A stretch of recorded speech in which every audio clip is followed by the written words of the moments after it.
Have you ever stopped?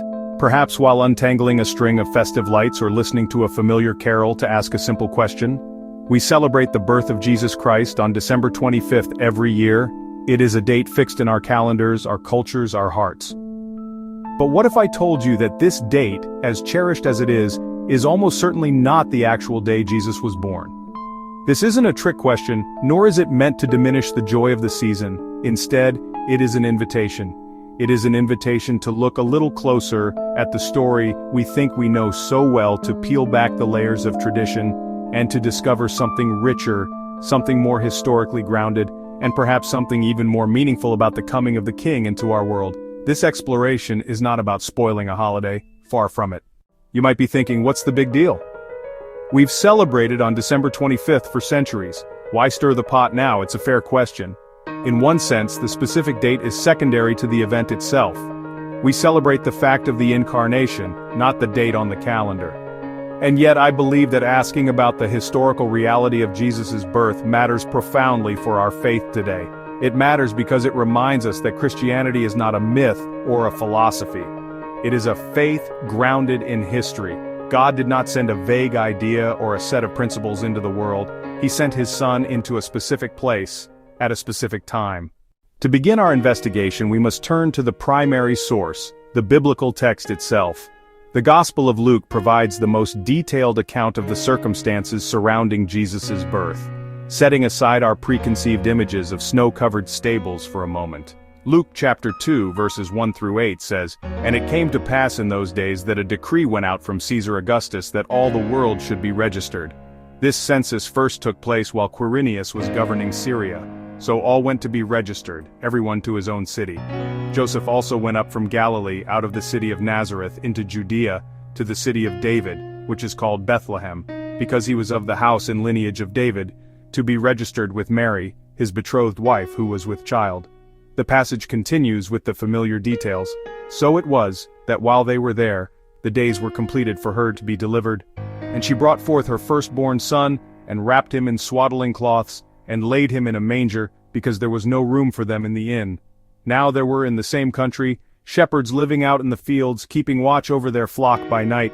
These verses are packed with historical and cultural clues. Roman Emperor, Caesar Augustus, Governor, Quirinius, a census that required travel, shepherds living outdoors with their flocks, each is a breadcrumb toward timing Jesus' birth. The image of shepherds watching their flocks by night is central to our Christmas pageants and carols. Yet we often fail to ask what this detail truly signifies about the time of year. Judea, where Bethlehem is located, has a climate similar to that of the Mediterranean. The winters are cold, wet, and sometimes even see snowfall. December-January are typically the coldest months. Ancient Jewish sources such as the Mishnah and common agricultural practices confirm that flocks were generally brought into corrals or sheltered pens for protection during the winter season, usually from late autumn until early spring. The cold and dampness were simply not conducive to keeping large flocks, especially newborn lambs, out in the open fields overnight. While the shepherds help us identify the likely season, other clues in the Bible help us narrow down the year of Jesus' birth. Matthew's Gospel provides a crucial historical anchor in chapter 2. He tells us about the Magi from the east, who came to Jerusalem seeking the newborn king of the Jews. Their arrival caused a great stir. When Herod the king heard this, he was troubled, and all Jerusalem with him. This means Jesus was born during the reign of Herod the Great. This is a vital historical anchor. Josephus tells us Herod died in the spring of 4 BC. Matthew makes clear Herod was alive at Jesus' birth. Herod consulted chief priests and scribes, then sent the Magi to Bethlehem. In a fit of rage, he ordered the massacre of male children 2 years old and under. One of the most debated historical details in the nativity accounts is Luke's reference to the census. Luke chapter 2 verse 2 states, "This census first took place while Quirinius was governing Syria." At first glance, this presents a problem for historians.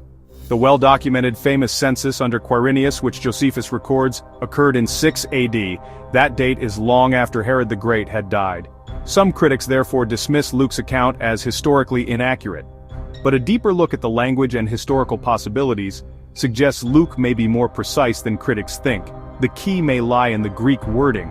The phrase translated, "this census first took place," can also be rendered, "this census took place before Quirinius was governing Syria." The Greek word protos can mean first in a sequence, or it can mean before. If before is intended, Luke is distinguishing an earlier registration under Herod from the later infamous census that everyone knew about. He's saying, this was the registration that happened before the famous one under Quirinius. There is one more fascinating and often overlooked clue embedded in Luke's gospel that may help us pinpoint the time of Jesus' birth. This clue comes not from the nativity story itself, but from the story of the birth of John the Baptist, which precedes it. Luke begins his gospel by introducing John's father, a priest named Zechariah. Luke chapter 1 verse 5 tells us that Zechariah belonged to the division of Abijah. This is a very specific detail. In 1 Chronicles chapter 24, King David organized the priests into 24 divisions, or courses to serve in the temple in a rotating schedule. The division of Abijah was the 8th of these 24 courses. Each priestly division served in the temple for 1 week, twice a year. The cycle began in the spring, on the first Sabbath of the Hebrew month of Nisan. By calculating the rotation, we can determine when the division of Abijah would have been on duty. The 8th course would have served its first term around the beginning of June. Luke chapter 1 verses 23 and 24 tell us that after Zechariah completed his service and went home, his wife Elizabeth conceived. This means John the Baptist was likely conceived sometime in mid to late June. This gives us a starting point for a divinely orchestrated timeline. The timeline becomes even more compelling when we connect it to Jesus. Luke chapter 1 verse 26 tells us that in the 6th month of Elizabeth's pregnancy, the angel Gabriel appeared to Mary with the news that she would conceive the Son of God. If Elizabeth conceived in late June, her 6th month would be late December. This is where the tradition of a December 25th Annunciation, the announcement to Mary, may have originated. If Jesus was conceived in late December, a normal 9-month gestation period would place his birth in late September of the following year. Based on the evidence we've explored, the shepherds in the fields, the priestly course of Zechariah, the symbolic richness, a strong case can be made that Jesus was born in the autumn, likely during the time of the Jewish fall festivals. The Feast of Tabernacles, or Sukkot, stands out as a particularly compelling candidate. This week-long festival, described in Leviticus chapter 23, was one of the 3 great pilgrimage feasts where all Jewish men were required to go to Jerusalem. This would explain why Bethlehem, just a few miles south of Jerusalem, was so crowded that there was no room for them in the inn. The entire region would have been teeming with pilgrims. Consider the symbolism. Sukkot is known as the season of our joy. It was a time of immense celebration and thanksgiving for God's provision. What could be more joyful than the arrival of the Messiah? The festival involved living in temporary shelters, or sukkot, reminding people of God's presence during their wanderings. The birth of Jesus, who came to tabernacle among us, would be the ultimate fulfillment. His humble birth in a manger, a temporary feeding trough in a borrowed space, perfectly echoes the spirit of Sukkot. God himself came to dwell in a temporary shelter of human flesh. Another significant detail, the Feast of Tabernacles was also known as the Festival of Lights. Giant candelabras were set up in the temple court and lit, illuminating the entire city of Jerusalem. It was a spectacular sight. Imagine the birth of the one who declared, "I am the light of the world. He who follows me shall not walk in darkness but have the light of life." The timing would have been a stunning, living parable. So, after all this investigation, what do? Should we cancel our December 25th celebrations and start a campaign for a September Christmas? Not at all. The purpose of this journey is not to change the date on the calendar, but to change the posture of our hearts. The historical tradition of celebrating on December 25th, while likely inaccurate, is now deeply embedded in our culture and provides a wonderful opportunity to share the gospel.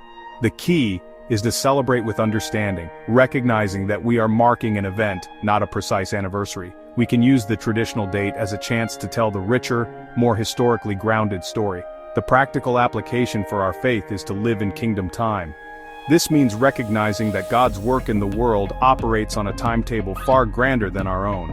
Understanding the likely timing of Jesus' birth connects us to the rhythm of God's appointed times, the feasts of Israel, the priestly rotations, the prophecies of old. It reminds us that the coming of Jesus was not a random accident, but a precisely timed invasion of grace, planned from eternity. This should fill us with awe and confidence. The same God who so perfectly orchestrated the first coming will just as perfectly orchestrate the second. Our lives are part of this grand, unfolding story. This deeper understanding should move us from sentiment to substance. Tinsel carols, but with a renewed commitment to the historical truth of our faith. It allows us to see the manger, not as a quaint, snowy scene, but as a gritty, real-world event, full of the smells of animals and the dust of a long journey. It makes Jesus more real. He is not a figure in a stained glass window. He is the God who entered our messy, complicated world in a specific, verifiable moment in history. This reality is the foundation of our hope.